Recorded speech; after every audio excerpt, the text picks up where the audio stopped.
I sat in the room across from Mother as she slowly worked on a quilt.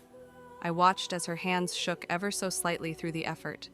She was sick and pale, but she wore a smile whenever anyone was around. We all knew what was going to happen, but she didn't want any of us to remember anything but a smile on her face. Her eyes flicked up at me as she continued her work.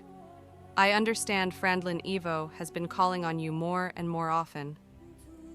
I closed the book I had been pretending to read while I watched her and focused on her more directly. If, by calling on me, you mean that he's been coming to my house to discuss the plans for Ostagar, then you'd be right. Do the plans change so often that he needs to be there every day? She chuckled and shot me a knowing look. I couldn't help but blush slightly as I cleared my throat and tried to seem nonchalant. He brings me new ideas and suggestions to streamline the plans. She smirked playfully. Those plans should be as polished as a royal jewel by now, then. I can't imagine how many different ways you could plan to repair an old fort. He's very dedicated to the effort, I replied confidently. He's very dedicated to you, she sighed, and paused her knitting entirely to gaze happily at me. He's a good match for you, Merida. It makes me glad to know that someone like Frandlin has set his sights on you. I paused, trying to think how best to respond. He's very charming. He has integrity, Mother nodded, and his love for you is sincere. Even at your young ages, anyone can see that. I should be grateful to believe the two of you would end up married to each other. It's a bit early to be thinking of marriage. I blushed and fidgeted in my seat. You're a princess, Merida, Mother jabbed a finger in my direction. Your father and I have been thinking of your marriage since the day you were born. It's high time you start thinking of it as well. Your father will be an absolute mess on the day of your marriage. That surprised me to hear. Father was an excellent parent for the time he was able to be around his children. Kings rarely had the luxury of actually raising their children, but Father has tried his best to get in his fair share of personal time. But when I became a paragon and had to establish my own house, I hadn't been able to spend as much time with him as I'd have liked.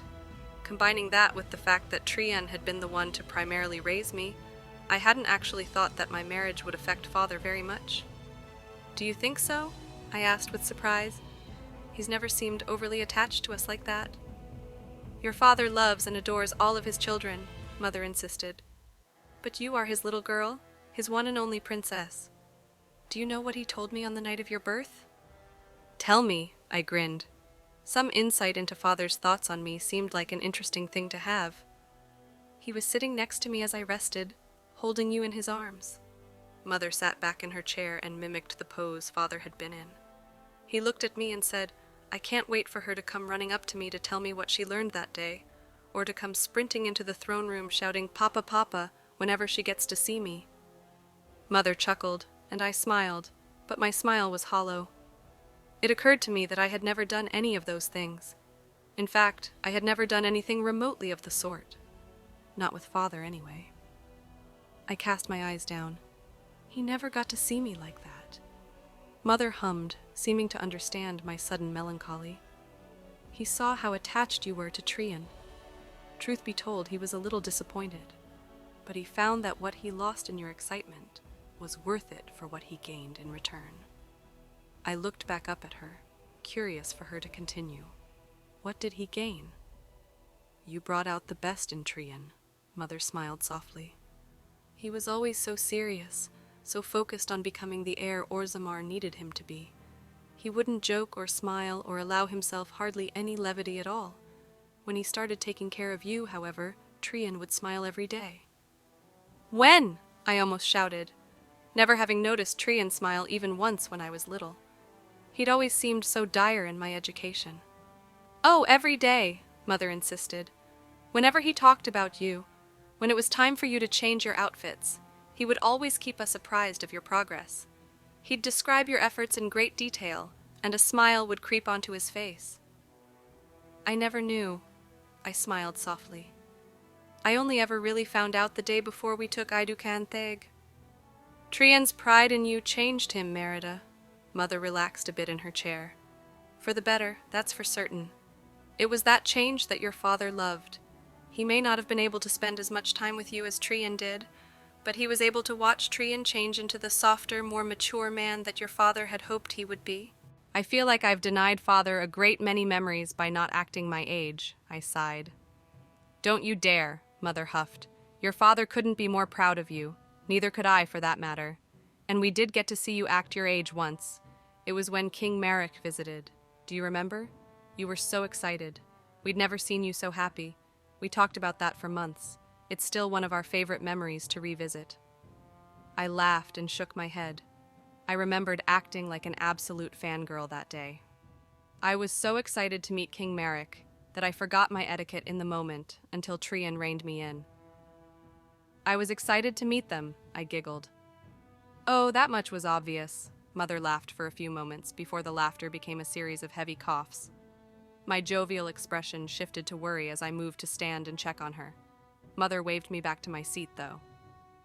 I'm fine, dear, Mother grunted as she recovered from the coughing. Let me get you some tea, I offered. It will help. I'm fine, Merida, Mother emphasized. It's just a bit of coughing. The door to the room opened and Father stepped through holding a tray with tea, cups, and snacks. You see? Mother motioned to Father. Whatever I need is provided for me at a moment's notice. You have quite the dedicated servant, I chuckled. Father looked between us as he set the tray down on the small table in the middle of the chairs. What are you ladies talking about now? The day King Marek arrived. Mother fudged the details slightly. Oh, now that was a day to remember. Father's face lit up as he prepared a cup of tea for Mother. Merida, did you know that King Marek and Tirn Logain could see you bouncing with excitement the moment they crested the hill? I stared at Father in surprise. No, please tell me you're joking. Father handed Mother her tea and gave her a peck on the forehead as he laughed. Not ever a little bit. After you'd left with Prince Kailan, Marek said he'd expected you to be a veritable ball of energy, and how he was surprised that you were so reserved and well-mannered instead. He was rather disappointed he didn't get to see all of that energy up close. Mother snickered into her cup as she sipped her tea. I'm so mortified, I groaned. I hadn't wanted Marek to see me look like some brainless child. Nonsense! Father puffed as he handed me a cup of tea. He enjoyed making the tea for us. It was one of the few things he could do for us without a servant. That's one of my favorite memories of you. Getting to see you so excited and happy like that for those few moments was a blessing. It was like you remembered you were a child for once, and we were lucky to see you like that for once. That's what I told her. Mother nudged Father as he took a seat. What else did I miss? Father asked.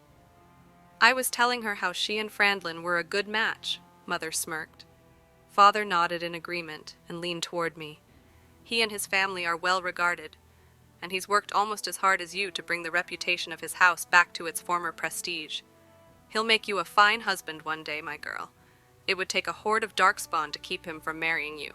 Mark my words.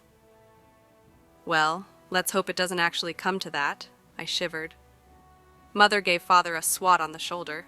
Why would you phrase it like that? You know what they're preparing to do. Father just waved her off with a bah. Don't you doubt them. Between Merida, Farron, and Frandlin, they don't have anything to worry about. And lest you forget, my daughter is the first dwarven mage. She'll wipe those darkspawn away with a wave of her hand. Your daughter? Mother balked and laughed. So now she's your daughter and not our daughter? Well, I didn't want to say anything. Father chuckled and patted Mother's leg playfully. Didn't want you to be upset that I had magic in my veins and you didn't. Mother shot me a look and I could only laugh. Sounds more like you have some ale in your veins right now. Never touch the stuff on days that end with an X, Father huffed. I sipped my tea and mumbled, I can't help but notice no day ends with an X. They do after some rambunctious days that don't, Father winked. That got a laugh from Mother and I. He always had a way of getting a joke in when you least expected it. It was nice to be able to have little moments with them. I didn't get to see them as often as I'd like, and with Mother's health the way it was, I was trying to get in as many as I could. As much as I hate to bring down the mood, there is something I would like to talk about, Mother said quietly. Father and I looked at each other before focusing on Mother. What is it, Mother? Father and I looked at each other before focusing on Mother. What is it, Mother? We need to talk about Bellin, she replied. He's still so young, and your father and I haven't been able to spend as much time with him as we'd like to. I think we can all be honest and say that I won't be around much longer. I want to make sure Bellin is given just as much attention and care as you and Trian were. My love, that's not something we need to worry about right now, Father tried to comfort her. Mother nodded insistently. It is, though.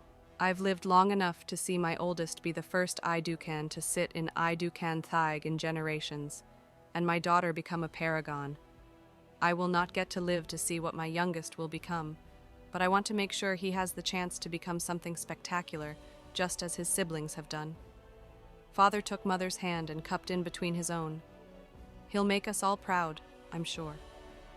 I watched them quietly for a few moments. Mother was so proud of us that I couldn't imagine what Bellin would be able to accomplish to match Trian and I.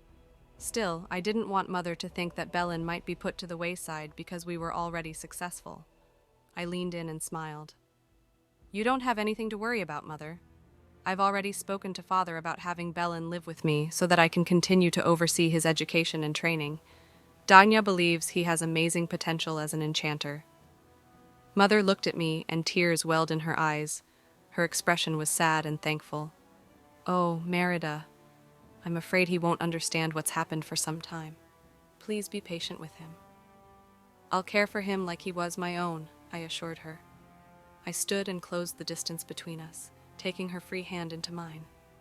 There won't be a single day that goes by that he isn't reminded that his family loves him. Mother broke down then, tears flowing freely as she pulled me by the waist into a hug. She pressed her face into my stomach. I'm so sorry, my girl. I never wanted this to happen. I choked back a sob as I gently hugged her head to me. I forced a smile onto my face as I looked down at her, but watched as my tears began to tickle into her hair. No one did. I wish you could stay with us, but I love the time we've had together and I wouldn't trade it for anything. You're a wonderful mother. Father hugged us both, trying to comfort the two of us while he put his own emotions aside. We stayed like that for some time. Mother holding on to me trying to comfort her from her fear, and Father trying to keep us both from falling apart. In the end, we calmed down, but the burst of emotions had exhausted everyone. I helped Mother get ready for bed. I insisted on staying for a while longer until Mother got to sleep. Father sat with me by the bed, holding my hand until Mother dozed off. By that time, Father had already fallen asleep as well. I draped a blanket over Father and decided to stay the night with them. I made myself as comfortable as possible and let myself drift off. I woke up the next morning and smiled, seeing Father still snoring away. I looked down at Mother and my heart broke. She wasn't breathing and her skin was dull. I tried to hold back my tears as my chest was crushed with the weight of the reality of the moment. I pinched my lips together to hold back any sound and slipped from my chair to place a kiss on her forehead. I turned away from her and readied myself to tell Father. This was going to be a hard day,